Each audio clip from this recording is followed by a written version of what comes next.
Bienvenue au journal sur la chaîne africaine de télévision à la une. Ce soir, 12 millions de masques doivent être produits au Burkina Faso pour accompagner les élèves à reprendre les cours fabriqués avec du coton burkinabé. À ce jour, seulement 650 000 sont prêts. Des difficultés qui sont à la base de ce retard. Explication dans un instant.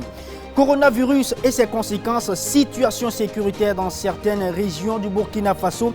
Deux actualités au bout des lèvres de la quasi-totalité des Burkinabés. Des voix s'élèvent pour dénoncer, d'autres pour faire des propositions afin de venir à bout de ces deux mots. La situation est très préoccupante de l'avis du premier vice-président du mouvement Agir Ensemble et il faut s'y pencher très sérieusement, vous l'entendrez dans ce journal. Et puis l'Organisation mondiale de la santé continue de prévenir les pays africains contre l'utilisation de remèdes traditionnels comme le Covid organique du président malgache. Pour l'OMS, ce médicament n'est pas testé scientifiquement. Elle prévient aussi que 190 000 personnes pourraient mourir si les mesures de confinement échouent. On vous explique un peu plus en détail dans un instant. Voilà pour les titres de ce 20h. Bonsoir et bonsoir à tous. Les élèves du Burkina Faso vont devoir attendre encore avant de regagner les salles des classes. La reprise des classes d'examen initialement prévue pour le 11 mai est repoussée au 1er juin 2020. La rentrée des classes intermédiaires initialement prévue pour le 25 mai est repoussée aussi à une date ultérieure. Et selon un communiqué du ministère de l'Éducation, ces dates ont été donc repoussées dans le but de permettre justement aux activités pédagogiques de reprendre dans des conditions sanitaires optimales. Le ministre de l'Éducation nationale invite également les responsables des structures déconcentrées, les responsables d'établissements ou encore les enseignants à poursuivre leur activité entamée depuis le 4 mai 2020, date de la reprise administrative donc, de tout ce qui concerne le système de l'enseignement au Burkina Faso. Et toujours au Burkina Faso, l'une des mesures pour accompagner les élèves avant de reprendre le chemin des classes est la disponibilisation des masques. La Confédération Coton, Textile et Habillement, structure chargée donc de la production et la confection des masques de protection destinés aux élèves et enseignants, craint de ne pouvoir respecter les délais. Sur 12 millions de masques prévus, seuls 650 000 masques sont prêts à être utilisés. Des difficultés liées à la production et à l'acheminement de la matière première s'imposent. Un retard de livraison qui pourrait jouer sur la reprise des cours. La Confédération l'annonçait hier face à la presse nationale. Compte rendu Alain Koulibaly, Bassirou Sawadego. Des masques de protection à base de coton bio-burkinabé destinés à prémunir les élèves et enseignants de la maladie à coronavirus. C'est le fruit de la coopération entre le gouvernement burkinabé et la Confédération Coton, Textile et Habillement, entrant dans le cadre de la mise en œuvre du plan de riposte pour assurer la continuité de l'enseignement au Burkina Faso. La CCTH s'est mise à la disposition de l'État pour confectionner des masques barrières fabriqués aux normes burkinabées développées par l'ABNORM selon les standards internationaux. Ce faisant, elle va accompagner le ministère de l'Éducation nationale, de l'alphabétisation et de la promotion des langues nationales à mettre à la disposition des écoles et des élèves 12 millions de masques afin de faciliter la reprise des cours suspendus à cause de cette pandémie. Ces masques barrières seront 100% coton burkinabé et adaptés à notre climat avec en plus les avantages suivants. Conformité aux normes et prix peu élevés, bonne capacité d'absorption de l'humidité et bonne résistance à l'usure, bonne résistance à la chaleur et au lavage. Sur les 12 millions de masques prévus, seulement 650 000 sont prêts à ce jour. Un retard accusé par un certain nombre de difficultés liées à la production. À ce jour, l'engouement pour les masques a créé une certaine dispersion des acteurs. Le principal goulot d'étranglement demeure la disponibilité régulière des pailles pour les couturiers. En effet, le tissage artisanal ne permet pas d'obtenir rapidement de grandes quantités de paille à même d'alimenter les ateliers de couture, notamment celui de l'armée qui dispose de grandes capacités de production.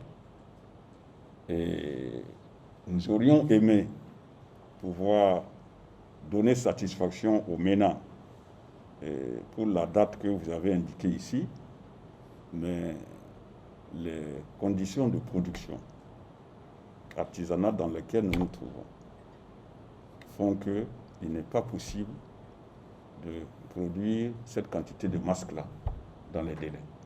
Un retard qui n'est pas sans conséquence sur la reprise des cours prévue pour le 12 mai prochain. Des conséquences qui pourraient aboutir au report de la rentrée pédagogique. Plusieurs pays africains comme la RD Congo, le Sénégal, la Guinée équatoriale ou encore le Niger ont reçu ou commandé le Covid organique, un médicament à base d'artémisia, une plante à l'effet thérapeutique reconnue contre le paludisme et présentée par le président malgache Andry Rajoelina comme efficace contre le Covid-19. La boisson a aussi été largement distribuée aux Malgaches, mais l'Organisation mondiale de la santé a prévenu jeudi les dirigeants africains contre la tentation de promouvoir sans test scientifique le Covid organique. La responsable de l'OMS pour l'Afrique indique que les éventuels effets de cette tisane n'ont été validés par aucune étude scientifique. Pour le docteur Matshidiso Moeti, les gouvernements africains se sont engagés en 2000 à traiter les remèdes traditionnels comme les autres médicaments en les soumettant à des essais. Elle recommande que ces résolutions soient suivies. J'encourage le respect des processus scientifiques sur lesquels nos gouvernements se sont engagés, ajoute le docteur Moeti. L'Organisation mondiale de la santé estime également que 83 à 190 000 personnes en Afrique pourraient mourir du Covid-19 si les mesures de confinement échouent. L'OMS ajoute également que 29 à 44 millions pourraient être infectés au cours de la première année. Dans la suite de ce journal, l'exécutif burkinabé peut désormais légiférer par voie d'ordonnance sur les questions relevant du pouvoir législatif. Un pouvoir conféré par l'Assemblée suite au vote de la loi d'habilitation. C'était donc le lundi dernier, une loi qui permet au gouvernement de prendre urgemment certaines décisions sans les procédures législatives, et qui donc qu'un juriste et constitutionnaliste pour mieux expliquer cette loi d'habilitation. Alain Koulibaly et Constantin Sieda ont rencontré pour vous Assegna Somda, spécialiste de toutes ces questions. Voici la synthèse. Mardi 5 mai 2020 à l'hémicycle, un seul point à l'ordre du jour, celui du vote de la loi d'habilitation à légiférer par voie d'ordonnance. 47 voix l'emportent sur 12 voix contre et 2 abstentions, confirmant ainsi l'adoption de la dite loi.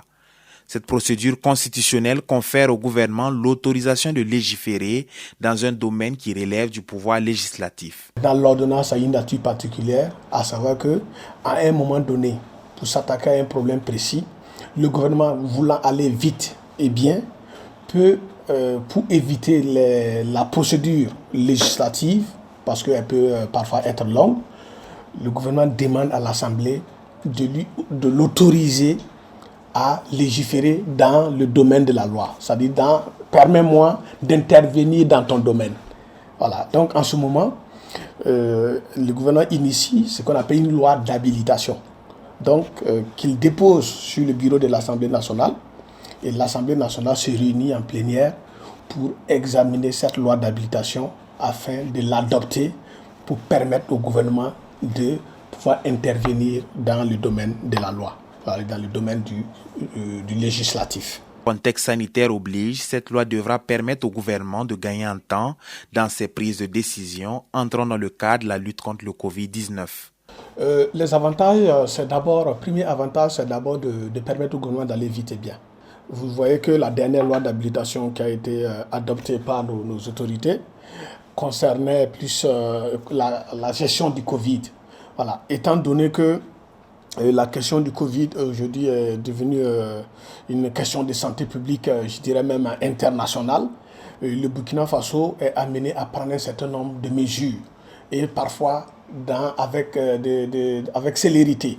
Donc, pour ne pas s'enfermer dans des procédures législatives qui peuvent prendre du temps pendant que le virus ne nous donne pas ce temps, avec une loi d'habilitation, ça permet au gouvernement de pouvoir avoir les coups de franche pour prendre des décisions majeures en vue de résoudre le problème auquel nous faisons face. Et ce qui est intéressant, la loi d'habilitation détermine toujours son domaine. C'est-à-dire, on ne vous donne pas une loi d'habilitation pour faire tout ce que vous voulez. On vous donne une loi d'habilitation, on adopte une loi d'habilitation dans un domaine précis. Et donc, le projet doit être précis de ce point de vue pour ne pas que le gouvernement outrepasse le domaine pour lequel il a demandé l'habilitation pour aller justement s'attaquer à d'autres problèmes qui ne font pas partie justement de la matière qui a été déterminée pour la loi d'habilitation. L'application de cette loi d'habilitation n'est pas sans risque pour les libertés publiques et les droits fondamentaux de l'État. Ce qu'il faut craindre, c'est peut-être la restriction très drastique de certaines libertés, l'atteinte aux libertés publiques, l'atteinte à certains droits fondamentaux. Voilà, c'est ça qu'il faut craindre. Et ce sont des risques qui ne sont pas exclus, surtout que c'est pour lutter contre une pandémie. Donc, l'ordonnance peut être un prétexte pour agir au-delà de ce qu'on aurait, ce qu'on n'aurait pas pu faire dans une situation normale, on profite par l'ordonnance pour pouvoir le faire. La loi étant adoptée, aucune voie de recours n'est possible durant la période prescrite. Toutefois, au terme du délai d'application de la loi, des procédures judiciaires et législatives existent pour entériner les ordonnances, faute de quoi elles deviendront caduques vis-à-vis du droit. Tout ce que l'Assemblée a comme moyen, c'est d'attendre la fin de la période d'habilitation là, pour en ce moment censurer ou entériner les ordonnances. Au bout de ces 3 mois, l'Assemblée reprend ses prérogatives en main, date à laquelle le gouvernement doit déposer sur le bureau de l'Assemblée nationale les différentes ordonnances pour que l'Assemblée les entérine. Voilà, donc ça fait l'objet d'une délibération pour que l'ordonnance devienne définitivement une loi.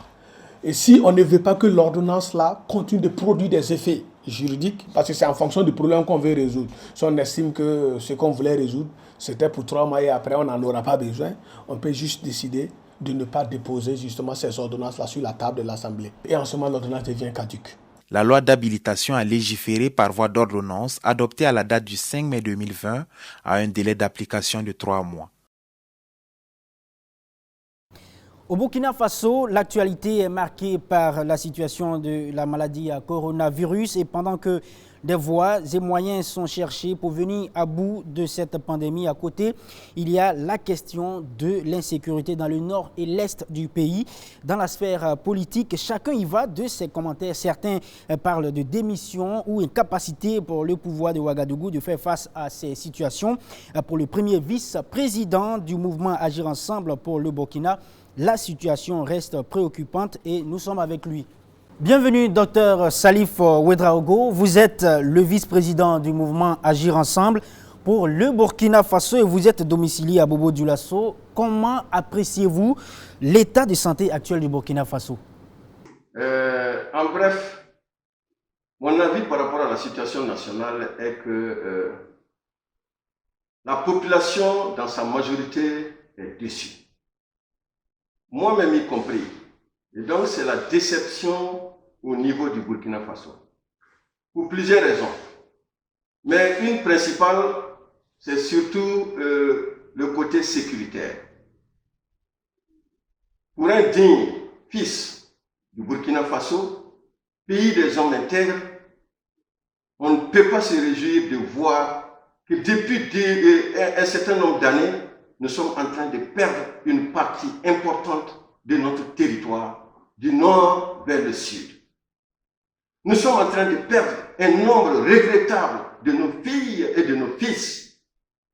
Nous sommes en train de perdre des biens. Cela est totalement regrettable pour un Burkina que nous avons connu dans le passé. La pandémie du Covid-19 paralyse le Burkina Faso. Elle met à rude épreuve l'économie, l'entreprise, la gouvernance sanitaire. Le pouvoir est-il à la hauteur des défis selon vous? La Covid-19 fait effectivement l'actualité à travers le monde. Et donc, le Burkina n'est pas le seul pays concerné.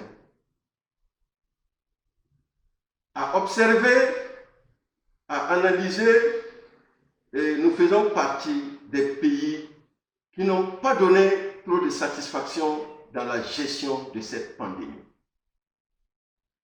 La gestion au niveau du Burkina Faso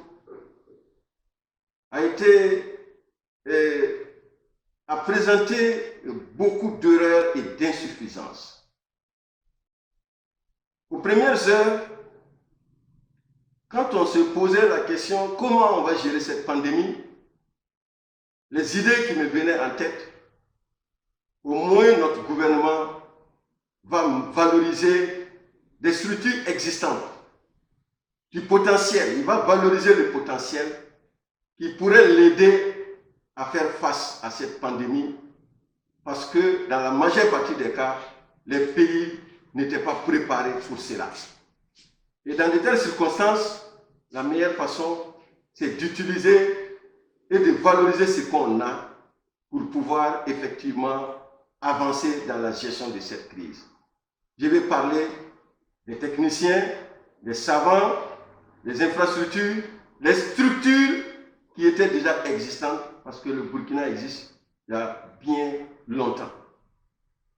J'en veux pour preuve, par exemple, la mise à contribution du SPCNLS, l'utilisation des bâtiments administratifs un peu partout dans nos différentes régions, et qui ne sont pas utilisés, qui pouvaient bien aider le gouvernement à avancer et éviter les remarques et les critiques nombreuses de la part de la population par rapport aux différentes propositions que le gouvernement a faites.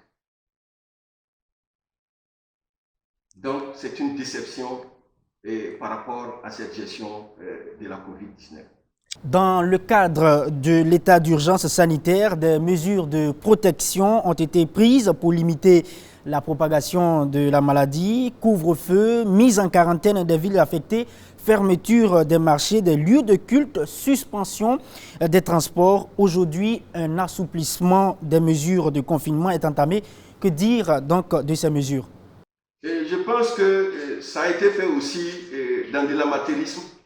Parce que, vous savez, quand on met des villes en quarantaine, quand on ferme des lieux de rassemblement, cela doit être présenté dans un plan clair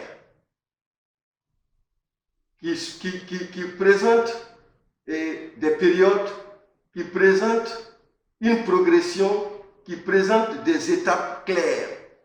Mais au niveau du Burkina, nous n'avons pas vu cela.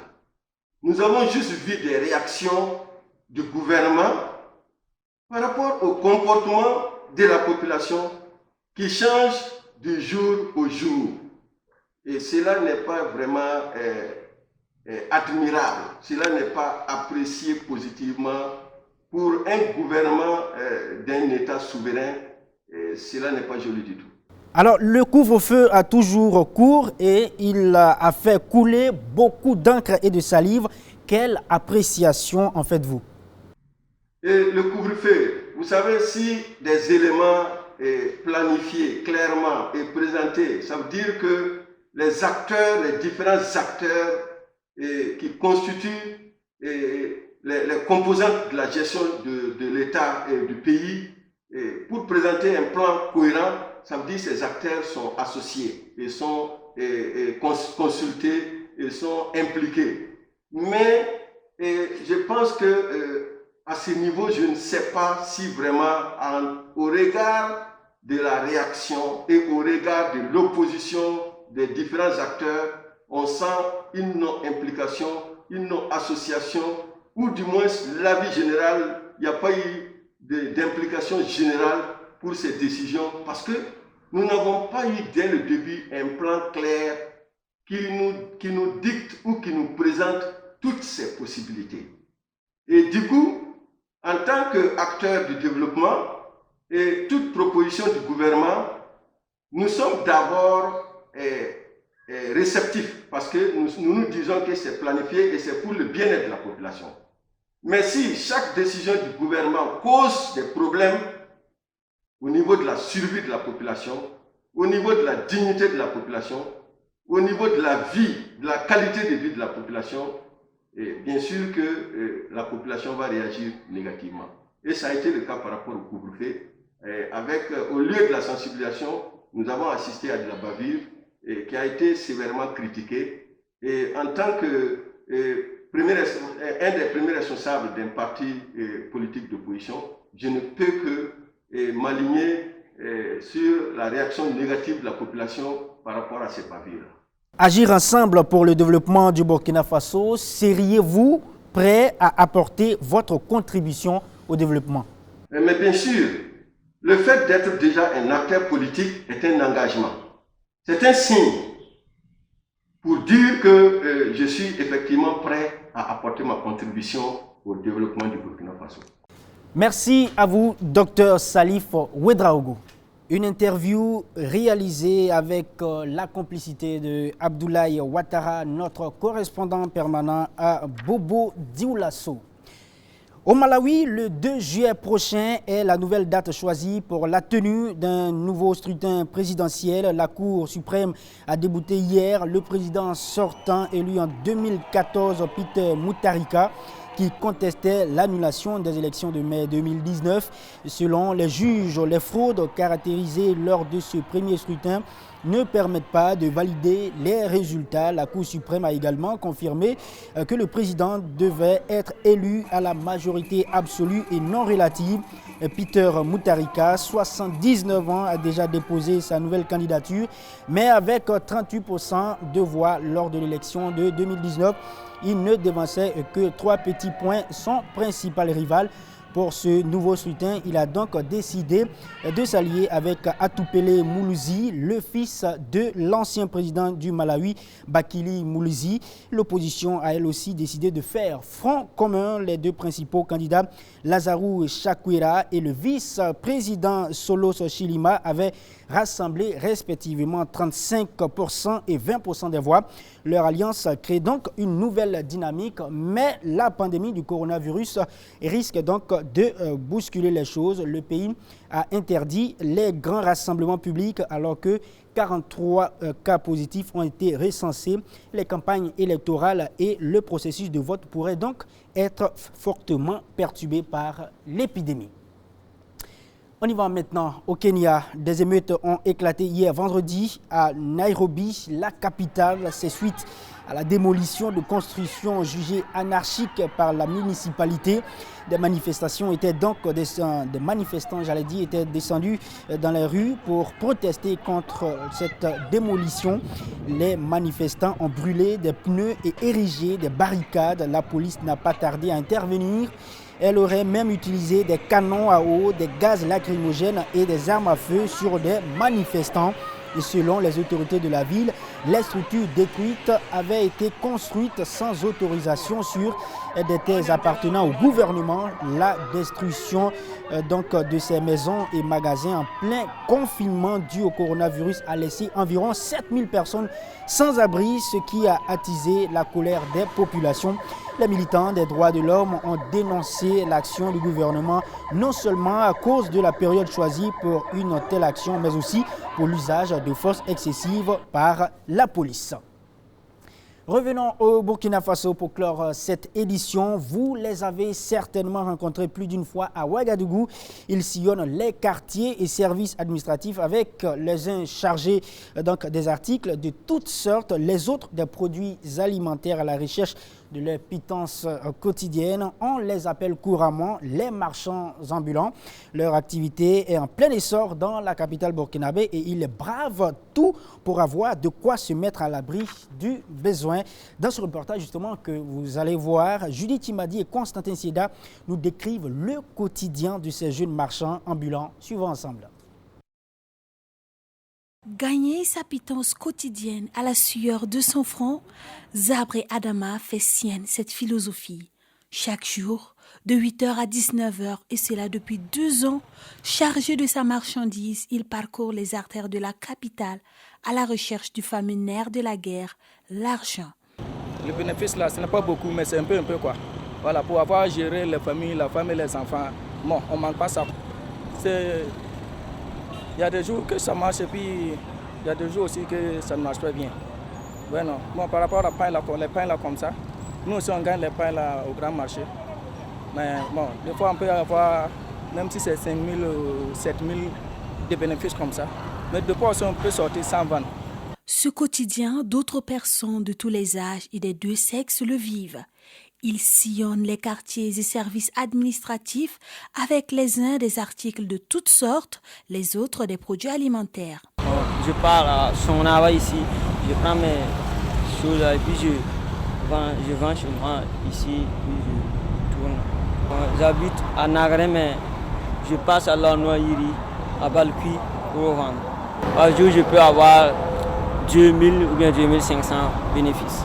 On passe à 2000 à Garodé, à Rumia, à Naréa, à Boulimiou, à Sonré, et tout à Ouadoul. Ceci là, la plus que prix en gros là, ça va